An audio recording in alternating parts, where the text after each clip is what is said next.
నాకు ఒక మిత్రుడు ఉండేవాడు, ఎప్పుడు ఎవరినో ఒకళ్ళని తిట్టేవాడు, రోజు ఆఫీసులో రోజు దెబ్బలాడేవాడు. మొన్న మా అమ్మాయి పెళ్లి భోజనానికి వస్తే నేను అన్నాను కూడా, నీ గురించి ఉపన్యాసంలో చెప్తున్నాను ఆయన ఈ మధ్యని అంటే, అతను అన్నాడు, నేను రోజున అన్నాను, ఏమయ్యా నువ్వు రోజు ఎవరో ఒకరితో దెబ్బలాడతావు కదా, అసలు ఎవ్వరూ దెబ్బలాడకుండా నువ్వు దెబ్బలాడినా మౌనంగా ఉన్నారనుకో, ఏం చేస్తావయ్యా, ఎలా దెబ్బలాడతావు అన్నాడు.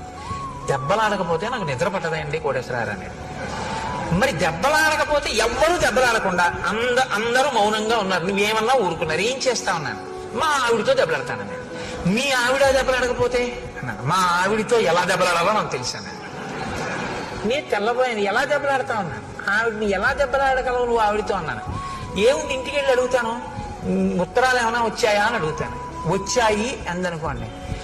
కన్యాదానం ఎందుకు చేశాడు మీ నాన్న, కన్యాదానం చేసి నాతో పంపడం ఎందుకు, రోజుకో ఉత్తరం రాయడం ఎందుకు, నీకేమో పుట్టింటి మీద వ్యామోహం కల్పించడం ఎందుకు, నిమిషానికోసారి నువ్వు పుట్టింటికి కడతాను అనిపించేటట్టుగా చేయడం ఎందుకు, ఎందుకు ఆపాదిదానికి ఆ పుట్టింట్లోనే ఉంచుకోపోయాడా, ఎందుకు ఇచ్చినట్టు పిల్లలని చెప్పి అయిన దానికి కాని దానికి చెలరైపోతాను అలా మెట్ల మీద. ఆవిడ కోపం వచ్చేదో అంటుంది. నేను అన్నాను, మరి ఉత్తరం రాయిపోతే అన్నాను. కన్యాదానం చేసేసాడుగా, ఇంకా ఏమైపోతాయి ఆయనకి ఎందుకు, ఓ క్షేమంగా ఉన్నావా ఏమిటని కూడా ఉత్తరం రాయడు. ఎంత గొప్ప నాన్న మీ నాన్న అంటానన్నాడు. అయ్యి బాబోయ్ నాయన నీతో